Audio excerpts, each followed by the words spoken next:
Miss Annie at the library. I did story time, but this is a different kind of story time. There's no bubbles or dancing or, I mean, unless you want there to be. It's not too late. When I dance, it makes other people awkward. Yeah, we can make it awkward in here real quick. Okay, you guys are awesome. Okay. I sat with John, and this is just in the middle of a story that was already started on the previous page, but I sat with John as he started breathing normally again, the blue pallor on his face reverting to its normal color. After a seizure, a person can be very disoriented, and it can take some time for their memory and comprehension to return to normal. It is essentially like sleepwalking. I could tell that John's episode was ending. Suddenly, he stood up on the bed, and before I could stop him, he started walking across it. He stepped onto a cedar chest placed at the end of my bed that had a large concrete Buddha statue on it. He badly scraped his shin on the statue and it started to bleed. Later, he would tell me that he'd been disoriented and thought he was at his own house. I helped him back to the bed, and as he lay there, I told him the paramedics were on the way. I asked him if he was okay. He nodded and turned his head toward me. He held my hand and said, "I love you." I mean, I wrote the book. It's making me cry. Is that normal? Yes. It was the first time he said it to me, and later I would tease him, asking if it still counted, even though he couldn't remember what year it was at the time. He reassured me that it counted. The paramedics arrived and asked John questions like what year it was, who was the president, and how old he was. He got them all wrong. He was about 4 years off on every answer. They told me not to worry, as this was common after a seizure, and he would regain his memory later. John would have other seizures over the next couple years. I think I might need you to help me hold this. My hand is shaking very bad. I have tremors, so it's like, okay, thank you.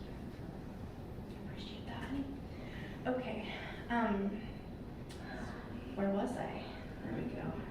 Okay, John would have other seizures over the next couple of years, and they were always terrifying to witness.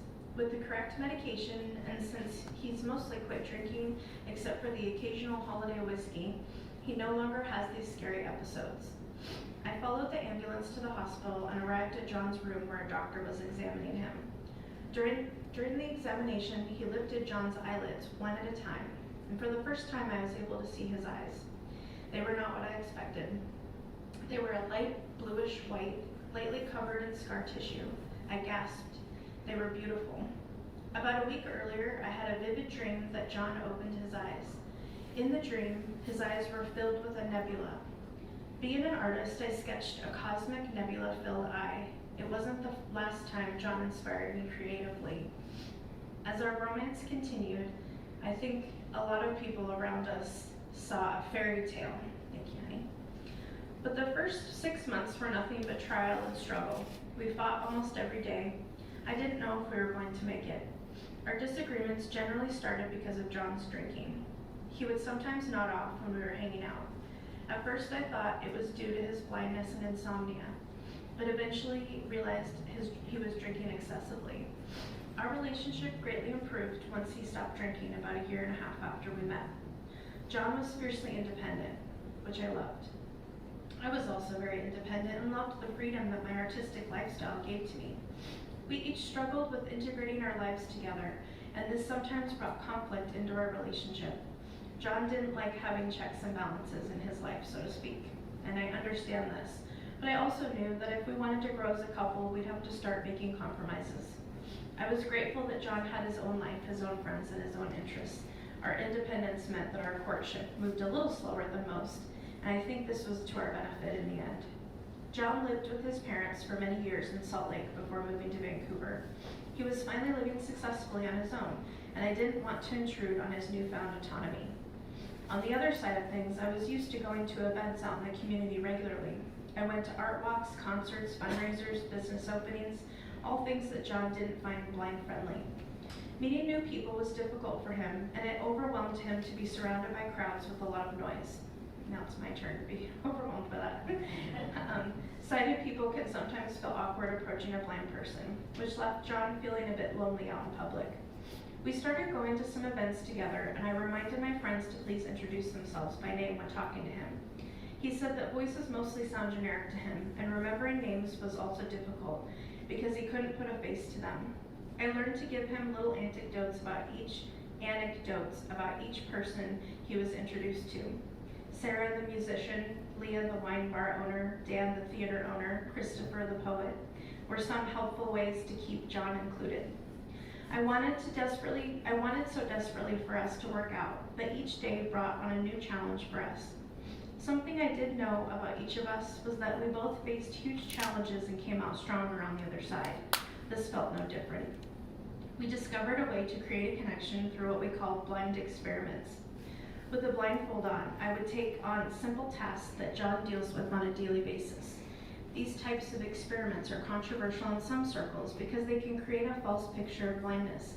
It's not exactly an accurate representation, since most people with blindness have gone through some sort of mobility training or have been without sight long enough to adapt. This was a loose version of blindness, but we found benefit from them anyway. The first blind experiment we did was counting change. Before we started, I remember thinking how easy it was going to be. I assumed that feeling the sizes of each coin would be simple, but I was very wrong. Not only was I dealing with the sudden darkness of the room, I started doubting myself in different ways. The first emotion I remember feeling was that of being scared. My impulse was to pull the blindfold up and peek, but I fought it. John didn't have a choice. He was permanently blind. I wanted to feel that permanency somehow, even though it was actually temporary for me. I got braver with each experiment. One time he led me out to the street. Luckily I lived on a very slow road, and I was forced to trust him and myself completely. It felt like we were slowly building a layer of faith with each trial we accomplished together. I felt us growing and blossoming together. Temporarily losing my sight was jarring. There was a whirlwind of feelings: fear, anxiety, exhilaration, and frustration. It helped that John was so patient with me.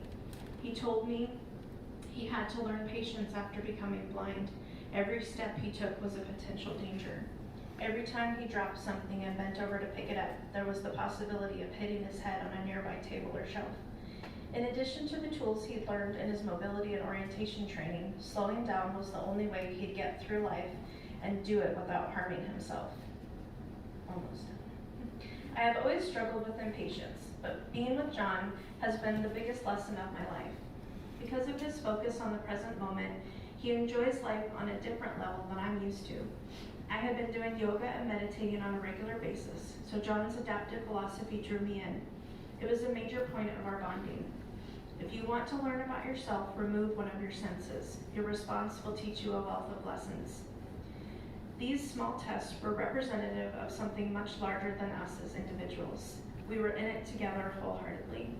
The connection we formed from these blind experiments cemented our union as a couple.